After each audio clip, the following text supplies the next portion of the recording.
Nasional atau Bappenas memprediksi Indonesia akan kehabisan petani pada 2063. Saat ini hanya sedikit generasi muda yang mau melanjutkan profesi petani.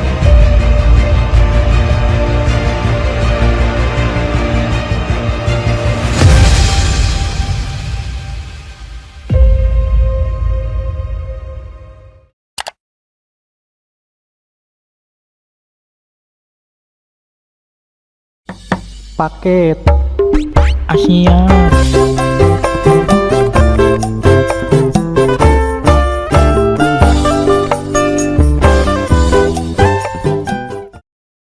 Halo, selamat pagi teman-teman. Namaku Isel. Namaku Dema. Aku Aska.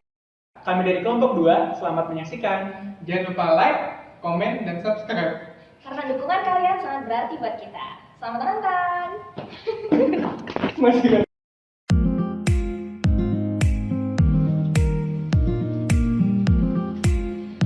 Beneran guys, aku balik lagi. Ih, datanya masuk. Keren banget. Coba dicolok. Oke. Nah, ya sambil dicolok-colok dem. Dicolok. Nyala. Ya, tuh pompanya Kalau kena air, coba dulu. Wah, pompanya mati. Pompanya mati kalau kena air, keren. Lihat datanya ya. Lihat datanya. Lihat datanya. Berubah tuh. Gila. Masuk. Seksi. Mana SMS? Belum. Tadi belum dicentang di sini. Oh, sudah ada. Keren. Instrumen yang dirancang merupakan instrumen pengendalian untuk penanaman microgreen. Instrumen berupa model atau prototipe yang dirancang untuk melakukan pembacaan dengan sensor untuk data kelembapan tanah, kelembapan udara, dan suhu udara secara real-time. Sistem terhubung dengan jaringan internet sehingga mampu mengirimkan data tersebut secara nirkabel ke dalam server database. Selama kultivasi berlangsung, berdasarkan nilai kelembapan tanah hasil pembacaan, instrumen dirancang dengan aktuator yang berfungsi untuk menjaga nilai kelembapan tanah pada set point berupa kondisi ideal kultivasi yang ditentukan sebesar 50%. Ketika nilainya di bawah kondisi ideal, maka instrumen akan mengalirkan air secara otomatis untuk menjaga kondisi sistem kultivasi yang ideal. Kemudian, pengaliran air sendiri akan berhenti jika kondisi ideal sudah tercapai, sehingga sistem mampu memenuhi kebutuhan tanaman terhadap air selama kultivasi berlangsung. Sistem sendiri disusun oleh instrumen pengendalian yang terdiri atas kabel adaptor DC 5 volt yang mampu memberikan daya 5 volt pada sistem secara DC dari sumber daya AC. Kemudian kabel USB micro untuk menghubungkan Wemos dengan perangkat komputer untuk proses unggah program Arduino ke dalam Wemos. Lalu sensor kelembapan tanah untuk pengukuran kelembapan tanah pada sistem kultivasi, kabel jumper untuk menghubungkan komponen satu sama lain pada breadboard sebagai satu sistem instrumen, jack listrik DC untuk adaptor listrik sistem instrumen, sehingga dapat menggunakan kabel adaptor DC 5 volt yang kemudian dihubungkan ke sumber listrik AC. Lalu selang dan pompa air submersible sebagai aktuator penyiraman tanah untuk menjaga kelembapan tanah pada set point, lalu sensor DHT11 untuk pengukuran kelembapan udara dan suhu udara, breadboard sebagai construction base, mikrokontrol Wemos D1 mini sebagai mikroprosesor, sehingga sistem instrumen dapat berjalan sesuai program yang dibuat untuk memenuhi kebutuhan. Lalu motor driver untuk menggerakkan pompa, wadah air atau reservoir sebagai sumber air pada penyiraman, hotspot Wi-Fi sebagai penghubung sistem instrumen dengan cloud server. Selain itu, diberikan juga wadah berisi media tumbuh dan tanaman sebagai unit kultivasi. Adapun instrumen yang dibuat disusun berdasarkan diagram sebagai berikut.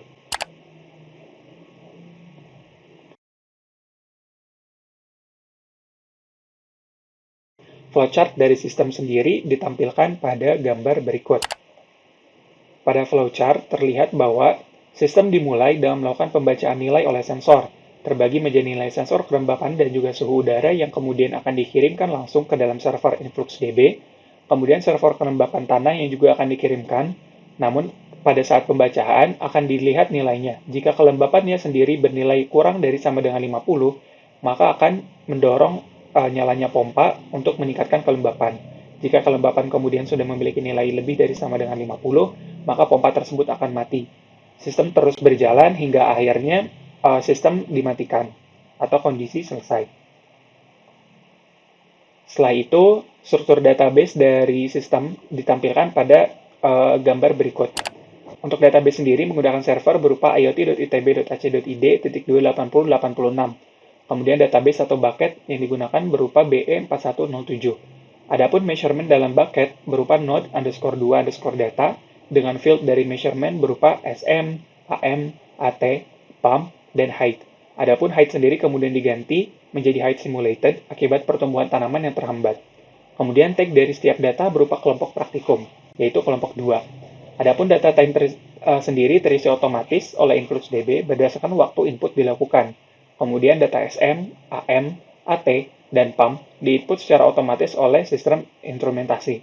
Nilai PAM sendiri bernilai 0 dan juga 1. 0 menandakan PAM yang dalam kondisi mati, dan 1 menandakan PAM dalam kondisi hidup. Sedangkan untuk data height sendiri diinput secara manual oleh user melalui Node-RED. Berikut merupakan kode Arduino yang digunakan.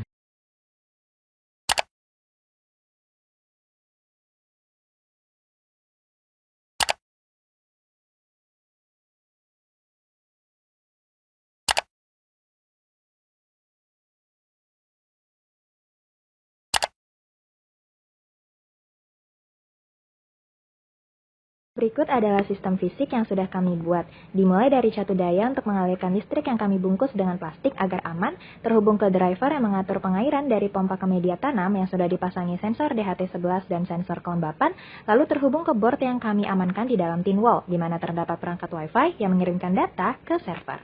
Berikut ini merupakan tampilan Node-RED yang pertama. Di sini sudah dibuat fungsi untuk memasukkan data lokasi, tanggal, tanam, panen, dan anggota. Lalu di bawahnya ada fungsi yang digunakan untuk memasukkan tinggi tanaman setiap harinya selama 10 hari. Selanjutnya dapat dilihat Node-RED dengan berbagai kelompok fungsinya masing-masing. Pertama ada MQTT Gauge untuk memvisualisasikan berbagai data seperti suhu, udara, kelembapan udara, kadar air dalam tanah, dan kondisi pompa. Lalu di sebelahnya ada pompa switch yang berguna untuk menghidupkan pompa dan mematikan pompa sesuai data yang diperoleh oleh sensor kelembapan tanah. Akan menyala ketika kelembapan di bawah 50% ditandai dengan angka 1.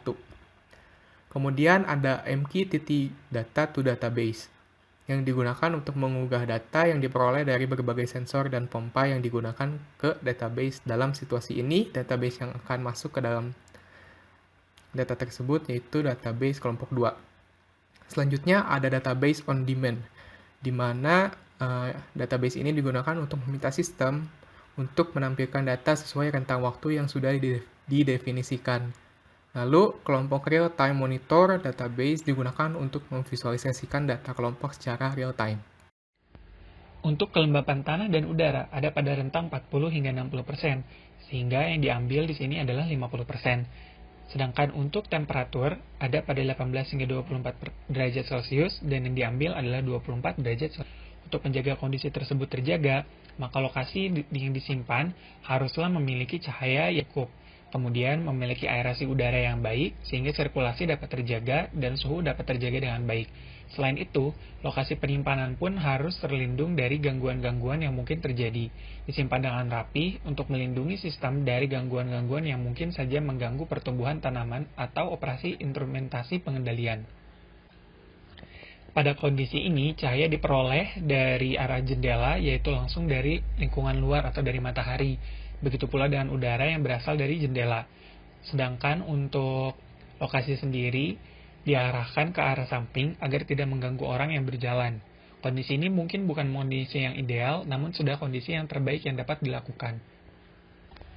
Kondisi yang ideal dapat dicapai dengan menggunakan cahaya yang terkontrol, yaitu menggunakan lampu pada lingkungan yang terkontrol atau tertutup. Begitu pula dengan udara yang dialirkan dapat menggunakan blower. Begitu pula dengan suhu yang dapat diatur menggunakan air conditioner. Dengan begitu, kondisi pertumbuhan dapat dipastikan ada pada kondisi optimumnya seiring dengan berlangsungnya kultivasi. Berikut ini variabel yang dikontrol dan variabel yang diukur. Untuk variabel yang dikontrol ada 1. Kelembapan tanah, 2. Jenis tanaman yang digunakan yaitu bunga matahari, 3. Waktu perendaman benih yaitu 1 hari, yang keempat lamanya waktu germinasi 3 hari, kelima tidak diberikannya cahaya selama fase germinasi, keenam jumlah benih bunga matahari yang ditanam sebanyak 20 buah, ketujuh jarak antar benih tanaman yaitu 2 cm dengan ketinggian media tanam 4 cm. Variabel yang diukur yaitu Satu, tinggi tanaman, yang kedua kelembapan tanah, yang ketiga kelembapan udara, dan yang keempat suhu udara. Selanjutnya ada spesifik sensor DHT11 yang digunakan untuk mengukur kelembapan udara dan suhu udara. Arus maksimum yang digunakan yaitu 2,5 mA dengan range pengukuran kelembapan 20-8%. Akurasi pengukuran kelembapan sebesar 5% dengan range pengukuran suhu 0-50 derajat Celcius. Lalu ada spesifikasi sensor kelembapan tanah yang digunakan. Spesifikasi umum meliputi dari satu, memakai plat lapis nikel sehingga memperbesar area induksi dan meningkatkan konduktivitas, mencegah masalah karat, dan meningkatkan usia pakai. Dapat mengendalikan berbagai tingkat kelembapan tanah dengan mengatur potentiometer. Jika kelembapan tanah di bawah nilai yang diset, DO menghasilkan sinyal high, sehingga jika di atas yang diset, DO menghasilkan sinyal low. Lalu menggunakan microchip komparator LM393 yang stabil dengan tegangan kerja 3,3 sampai 5 volt dilengkapi lubang baut untuk memudahkan pemasangan. Ukuran PCB yang digunakan itu 3,2 cm dikali 1,4 cm. Spesifikasi lainnya mulai dari input 3,3 sampai 5 volt DC. Outputnya digital dan analog. Chip pembandingnya LM393, ukuran YL38-nya 30 kali 15 mm dengan ukuran YL69-nya 60 kali 20 mm. Berikut merupakan salah satu random error yang terjadi dalam penelitian ini. Salah satunya itu dapat terjadi kesalahan pengukuran atau parallax. Di sini dapat dilihat ketika melakukan pengukuran, error dapat terjadi ketika mata tidak sensitif dengan alat ukur, sehingga dapat terjadi kesalahan pengukuran. Lalu ada systematic error. Yang ke satu, ketidaksempurnaan kode Arduino dan Node-RED, sehingga terjadi kegagalan pengulangan data pada server database. Hal ini pernah terjadi di awal pelaksanaan penelitian. Saat itu, kode Arduino yang digunakan belum sesuai, sehingga terdapat kendala, sehingga tidak terunggahnya data ke server database. Yang kedua, ada berbagai faktor lingkungan seperti suhu udara, kelembapan udara, intensitas cahaya, dan sebagainya. Lokasi tempat penelitian dilakukan tidak sama antara berbagai kelompok, sehingga berbagai faktor tersebut dapat berbeda. Berikut ini media tanam yang digunakan pada kelompok 2. Komposisi yang digunakan yaitu tanah sumur lembang, pupuk kandang sapi, sekam bakar, kokopit, dan daun bambu halus. Berikut ini merupakan lokasi berlangsungnya penelitian. Dilakukan di Rumah Nasiwa, di Jalan GKPN, Perumahan Jatinangor Indah nomor 3, Cibesi, Jatinangor, Kabupaten Sumedang, Jawa Barat. Untuk lokasi tempat kami menginstalasi alat otomasi penyiraman tersebut dilakukan pada gambar yang diberi lingkaran warna merah. Kami meletakkan tanaman dan alat otomasi penyiraman di C tersebut untuk memberikan cahaya. Kami meletakkan alat-alat tersebut di dalam ruangan karena mempertimbangkan adanya hujan ataupun hewan liar yang dapat mengganggu sistem. Halo, selanjutnya kita masuk ke pengolahan data. Berikut adalah data kelompok kami, yaitu kelompok 2 yang sudah diambil dari InfluxDB. Dapat dilihat di sini ada keterangan kelompok 2, kemudian ada AM yaitu air moisture atau kelembapan udara. Ya, di sini ada AT atau air temperature atau suhu udara, kemudian ada data untuk pompa juga, dan ada data soil moisture atau kelembapan tanah, serta data ketinggian tanaman. Data ini masih belum rapi dan mentah sehingga harus dirapikan lebih dulu. Maka saya sudah menyiapkan worksheet Excel untuk mengolah data. Jadi pertama yang akan kita lakukan adalah menyusun data terlebih dahulu supaya kita dapatkan data waktu, input dan juga output. Dalam hal ini, input adalah kelembapan tanah dan variabel yang dipengaruhinya atau output adalah tinggi tanaman. Saya akan copy data tinggi tanaman terlebih dahulu beserta keterangan waktunya. Jadi di sini saya pilih data ketinggian, saya copy dan saya pindahkan ke worksheet pertama. Ini sudah saya pindahkan. Nah, data ketinggian ini sebenarnya sudah rapi. Jadi data pertama dimulai dengan data 4 cm, itu sebagai data ketinggian awal. Jadi dianggap ketinggian pada saat T0. Nah, saya langsung pindahkan saja untuk data ketinggian ini ke worksheet pemodelan. Ini saya pindahkan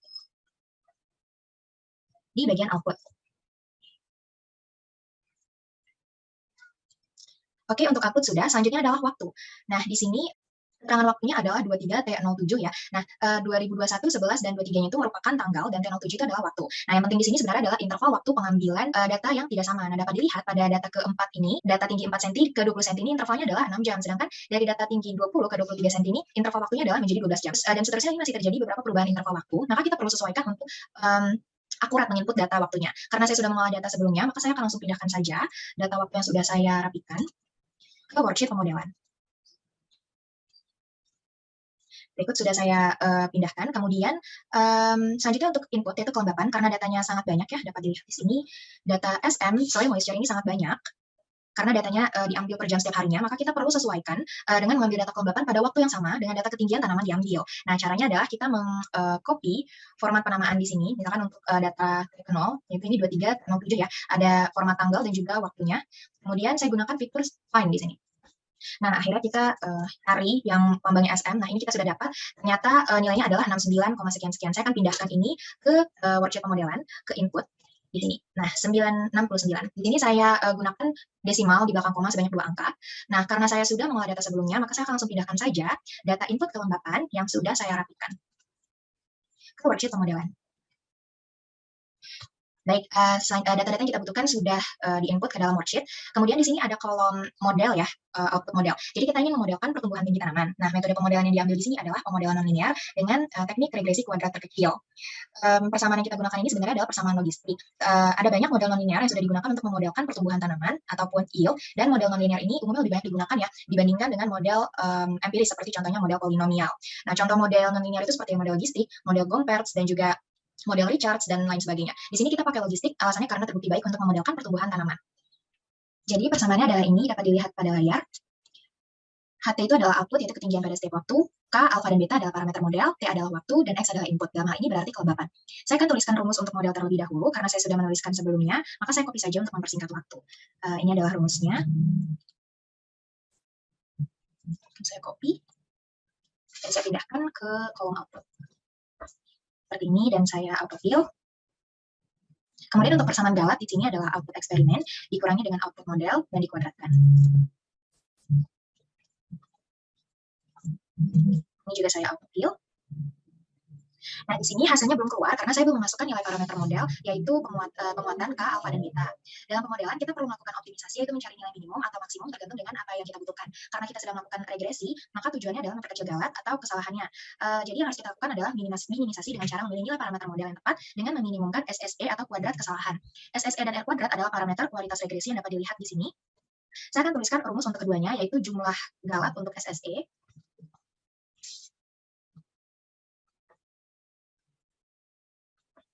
Dan menggunakan fungsi Corel, menggunakan fungsi Corel untuk R kuadrat yang sudah saya buat sebelumnya, sehingga untuk mempersingkat waktu akan saya copy saja sebagai berikut. Di sini kami akan menggunakan fitur dari Excel untuk optimisasi, yaitu solver. Solver ini bekerja berdasarkan nilai tebakan awal, maka saya akan berikan tebakan nilai awal untuk parameter model semuanya adalah 1 terlebih dahulu. Sedangkan untuk waktu data di sini kita gunakan interval 6 jam saja. Lalu untuk menjalankan solver, kita klik data, kemudian solver, dan untuk set objektif ini kita pilih untuk apa yang ingin kita minimumkan. Dalam hal ini adalah kuadrat kesalahan atau SSE, dan tujuannya adalah diminimumkan. Kemudian by changing variables-nya, kita pilih parameter proses yang mau kita sesuaikan supaya dapat meminimisasi kuadrat kesalahan. Pastikan juga solving metodenya adalah GRG non-linear, dan kita klik solve. Dan hasilnya didapatkan adalah seperti ini. Jika dinilai dari grafik, sudah terlihat cukup baik dengan grafik model dan eksperimen. Ya, bisa dilihat di sini dengan grafik model dan eksperimen yang berdekatan, dan kualitas grafiknya dapat dilihat di sini dengan nilai kuadrat kesalahan atau SSE sebesar 983,97 dan koefisien korelasi sebesar R 0,95 yang menyatakan bahwa data ini sudah cukup, hasil regresi sudah cukup akurat. Selanjutnya, saya akan modelkan apabila input kelembapan yang diterima oleh sistem adalah konstan senilai 50. Nilai 50 ini diambil karena kelembapan optimum untuk microgreen adalah sebesar 50. Jadi saya akan mulai dengan mengcopy worksheet ini. Copy untuk pemodelan, create a copy.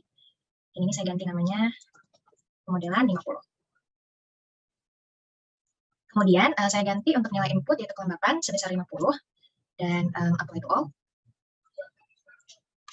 Kemudian saya jalankan kembali dengan menggunakan solver, itu dengan data, dan nilai tebakan awal tetap dengan nilai awal dari pemodelan yang sudah dilakukan sebelumnya. Jadi saya biarkan saja. Kemudian saya tekan solve. Ya. Kemudian didapatkanlah hasil dari solver, yaitu sebagai berikut. Jadi jika kita lihat dari grafiknya, sudah sangat baik sekali karena grafik model dan input cukup berhimpitan, lebih berhimpitan dibandingkan dengan grafik pemodelan sebelumnya. Jika dibandingkan dengan pemodelan sebelumnya juga, kualitas regresinya untuk input yang konstan ini jauh lebih baik karena nilai SSE-nya jauh lebih kecil, senilai 66,63. Lalu bahkan nilai R2 atau R kuadrat atau koefisien korelasi juga sangat baik, yaitu 1, menandakan bahwa hasil regresi yang didapatkan ini sudah akurat. Maka dapat disimpulkan bahwa input yang konstan pada nilai yang optimum, yaitu di dalam hal ini adalah nilai kelembapan untuk microgreen sebesar 50, akan menghasilkan model yang lebih baik juga. Selanjutnya saya akan membandingkan data dari kelompok kami dengan dua kelompok lain, yaitu kelompok 6 dan juga kelompok 11. Bisa dilihat dari hasilnya bahwa baik untuk kelompok kami, kelompok 6 maupun kelompok 11, model logistik ini mampu memodelkan pertumbuhan dengan cukup baik. Hal ini bisa terlihat dari kurva yang dihasilkannya tidak jauh berbeda dengan pertumbuhan aslinya, kemudian dapat dinilai dari kualitas regresinya bahwa semua pemodelan memiliki nilai R-square yang lebih dari 0,9, lalu SSE yang diperolehnya pun tidak begitu besar. Adapun untuk membandingkan 3 kelompok, diperoleh bahwa pemodelan pada kelompok 6 merupakan pemodelan yang terbaik, kemudian diikuti oleh kelompok 11, baru kelompok kami di urutan yang terakhir. Perbedaan ini dapat terjadi bila ditinjau dari nilai kelembapan yang diperoleh. Terlihat bahwa nilai kelembapan dari kelompok 6 cenderung stabil, dapat terjaga sepanjang kultivasi berlangsung. Adapun untuk kelompok 11 terjadi sedikit fluktuasi yang cukup tinggi, terdapat overshoot di sini. Kemudian untuk kelompok kami sendiri terjadi fluktuasi yang cukup besar dan terjadi penurunan yang sangat drastis di akhir. Hal ini dapat memicu terjadinya penurunan dari pemodelan yang kami gunakan seperti itu, sehingga dihasilkan nilai error yang jauh lebih besar. Kemudian adapun untuk membandingkan data yang diperolehnya, pertumbuhan dari tanaman kami diperoleh nilai yang jauh lebih tinggi dibandingkan kelompok 6 dan juga kelompok 11, yang mungkin dapat disebabkan oleh nilai kelembapan yang juga lebih tinggi, sehingga mengindikasikan bahwa pertumbuhan tanaman microgreen yang dengan data yang kami peroleh akan menjadi lebih baik jika ditumbuhkan pada kondisi kelembapan yang cukup tinggi dibandingkan kelembapan yang rendah, yaitu dalam hal ini mendekati 50% atau 70%, sedangkan yang kami gunakan 80% seperti itu. Kemudian jika membandingkan nilai parameternya, yaitu K, alfa, dan beta, diperoleh nilai yang cukup berdekatan untuk kelompok 6 dan kelompok 11. Seperti yang terlihat. Adapun untuk kelompok kami diperoleh nilai yang cukup jauh. Hal ini dan nilai yang cukup besar ini pun mengindikasikan suatu perbedaan yang menandakan bahwa model yang kami gunakan ini kurang begitu baik begitu, sehingga dapat dilakukan pencarian parameter lain yang nilainya mungkin bisa lebih mendekati dengan kelompok 6 dan juga kelompok 11 dibandingkan dengan nilai yang sangat besar seperti ini. Seperti itu. Walaupun mungkin nantinya akan mengurangi nilai R-square yang diperoleh. Kemudian membandingkan hasil pengukurannya sendiri dapat dilihat di InfluxDB, bahwa data dari kelompok 11, kemudian kelompok 6, dan kelompok kami, dari sini terlihat bahwa data pada kelompok 11 sebenarnya terhenti lebih awal dibandingkan dua kelompok lainnya, yang menandakan pengambilan data berhenti sebelum waktu kultivasi selesai. Hal ini menjadikan data yang kurang dapat menggambarkan atau kurang representatif terhadap sistem. Kemudian jika meninjau data suhu udara sendiri, diperoleh nilai yang tidak jauh berbeda pada kondisi awal, kecuali pada kelompok 6 terjadi penurunan yang drastis. Setelah itu terjadi fluktuasi, adapun pada kelompok kami terjadi overshoot yang sangat tinggi. Kemudian jika membandingkan nilai AM-nya, terjadi pola yang tidak jauh berbeda di area awal, adapun terjadi perbedaan di pertengahan menuju akhir, bahwa nilai dari kelompok 6 sendiri terjadi fluktuasi atau osilasi yang cukup stabil, sedangkan dari kami terjadi kekosongan data. Kemudian di akhir sendiri terjadi data yang cukup seragam atau cukup serupa. Perbedaan-perbedaan ini dapat disebabkan oleh lokasi dari penanaman yang berbeda. Tiap-tiap lokasi memiliki intensitas cahaya yang berbeda, kemudian aerasi yang berbeda, lalu tanah yang digunakan pun berbeda. Di mana ketika tanah yang digunakan berbeda, maka tingkat kelembapannya pun dapat dipengaruhi oleh material-material yang digunakan pada media tanam tersebut. Sehingga bila data yang diperolehnya ingin lebih baik, seharusnya penanaman dilakukan secara terkontrol, artinya pada pencahayaan yang buat atau artificial yang kemudian dapat dikontrol dengan baik, misalkan menggunakan lampu, kemudian aerasi yang terkontrol dengan baik, misalkan menggunakan blower, kemudian di lingkungan yang tertutup, artinya mencegah adanya gangguan-gangguan dari luar. Kemudian digunakan juga wifi yang lebih stabil untuk menjaga agar data yang diberikan bisa tetap sesuai. Selain itu dapat juga dikembangkan dengan sensor yang lebih akurat untuk diperoleh data yang lebih baik juga. Seperti itu untuk mencegah adanya perbedaan data dibandingkan ketiga kelompok. Adapun jika membandingkan pertumbuhannya saja, dapat disimpulkan bahwa pertumbuhan dari kelompok kami memiliki hasil yang paling baik dibandingkan dua kelompok lain. Sehingga kondisi, karena pada pemodelan ini yang dimodalkan adalah kelembapan tanah, kemudian suhu udara dan juga kelembapan udara, maka tiga parameter tersebut yang terbaik adalah ada pada kelompok kami. Namun perlu diingat bahwa kesimpulan ini ditarik dengan kondisi asumsi bahwa tanah yang digunakannya adalah sama. Adapun galak dapat terjadi karena tanah yang kami gunakan merupakan tanah organik yang memang dikhususkan untuk pertumbuhan tanaman yang baik, di mana di dalamnya terdapat komponen-komponen yang dapat mendukung pertumbuhan tanaman, sehingga mungkin saja itu juga menjadi penyebab dari pertumbuhan tanaman kami yang baik. Namun karena data yang digunakan memang adalah data simulasi, dapat disimpulkan bahwa kondisi AM, AT, dan juga SM dari kelompok kami mampu menumbuhkan tanaman microgreen lebih baik dibandingkan kelompok 6 dan juga kelompok 11. Pada perangkat lunak ini, kami memodelkan data hasil penelitian kami, yaitu tinggi dan kelembapan tanah. Di sini, selain kami membandingkan dengan data hasil pengamatan kelompok lain, kami juga mencoba untuk membandingkan antara model logistik dan model chart. Dapat dilihat pada gambar model logistik yang kami gunakan dengan persamaan berikut. Selain itu, berikut ini merupakan data yang kami modelkan. Untuk Fuk et al. Tahun 2010, salah satu model yang baik untuk memodelkan pertumbuhan tanaman, yaitu model chart. Pada penelitian beliau, model tersebut dapat memodelkan data paling baik dibandingkan model yang lain, sehingga kami menggunakan model Richard untuk memodelkan data hasil penelitian kami. Persamaan model Richard dapat dilihat pada gambar. Lalu setelah dimodelkan dapat dilihat grafik pada sisi kanan untuk model logistik dan grafik untuk model Richard. Hasil nilai model kesalahan yang tertera pada model logistik sebesar 962,93. Lalu pada model Richard SSE yang diperoleh sebesar 1072,2. Berdasarkan nilai SSE, maka dapat dilihat dengan nilai SSE yang lebih kecil pada model logistik menunjukkan bahwa hasil data dari hasil pengamatan lebih condong menyerupai model logistik. Selain itu dapat dilihat pula nilai square yang lebih besar menunjukkan bahwa pengaruh variabel kontrol yaitu pada penelitian ini kelembapan tanah terhadap ketinggian tanaman semakin besar dibandingkan model Richard.